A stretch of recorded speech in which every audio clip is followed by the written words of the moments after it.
फिर से वो पॉइंट, जैसे वचन में लिखा है कि तुम अपने अगुए के अधीन रहो।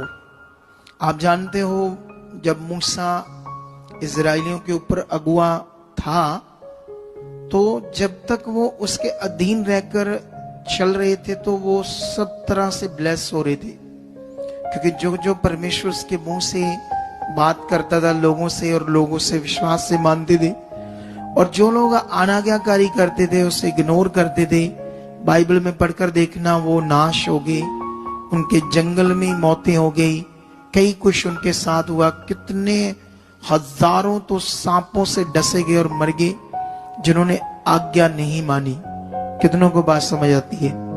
तो इसीलिए खुदा ने जब हमारे ऊपर अगुआ ठहराया है तो याद रखना वो दिन कभी नहीं भूलना जब आपकी शुरुआत हुई, तब आपको कुछ नहीं आता था, विश्वास करना नहीं आता था, कुछ समझ नहीं थी संसार क्या है, दुनिया क्या है।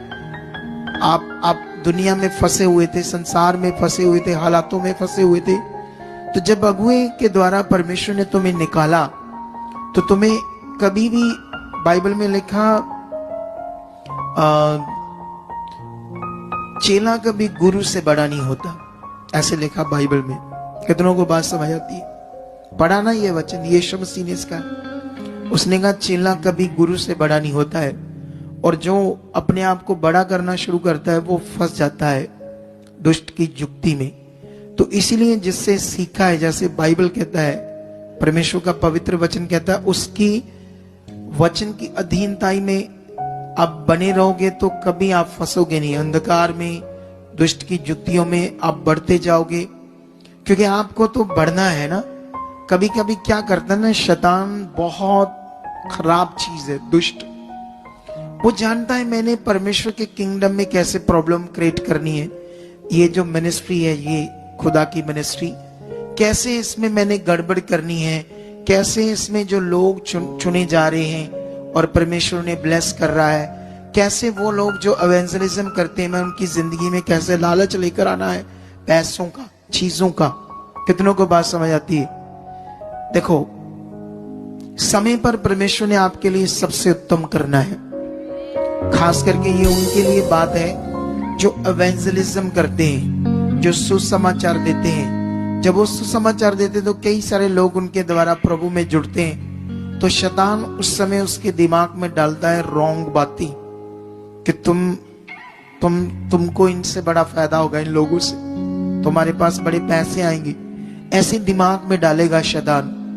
लेकिन याद रखना, वो जो डालेगा वो इसलिए डालेगा ताकि तुम वचन से बाहर जाओ, ताकि वो तुम्हारी जिंदगी में काम करे। फिर कुछ भी नहीं होना है, ना तो लोग बढ़ने हैं, ये तब तक बढ़ने हैं जब तक तुम एक ग्रेस के नीचे हो।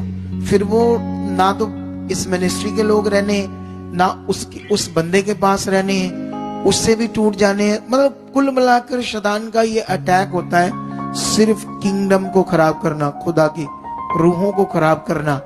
लेकिन सब चीजें अगर एक नियम में रहकर, कानून में रहकर करोगे तो आपका क्या होगा? भला होगा। आपके घर में बीमारियां नहीं आएंगी, आपके बच्चों को प्रॉब्लम्स नहीं आएगी, आप फ्यूचर में फंसोगे नहीं। लेकिन जो लोग चीज गड़बड़ करेंगे, अपनी बुद्धि लगाएंगे, या ये नहीं समझ पाएंगे ये वचन शैतान से, ये जो मेरे मन में बातें चल रही है दुष्ट से या शैतान से, जिनको नहीं पता है वो फंस जाएंगे एक दिन। अभी ये बात उन लोगों को जो शरीर में होते हैं नॉर्मल लगेगी, लेकिन दुष्ट जब बुद्धि बंद कर देता, कुछ समझ नहीं आती। मैं एक अगुआ हूं, मैंने बहुत कुछ पिछले कई साल से प्रभु में चलकर सीखा है। मेरा एक बड़ा अनुभव है परमेश्वर में, मैं एक अनुभवी अगुआ हूं।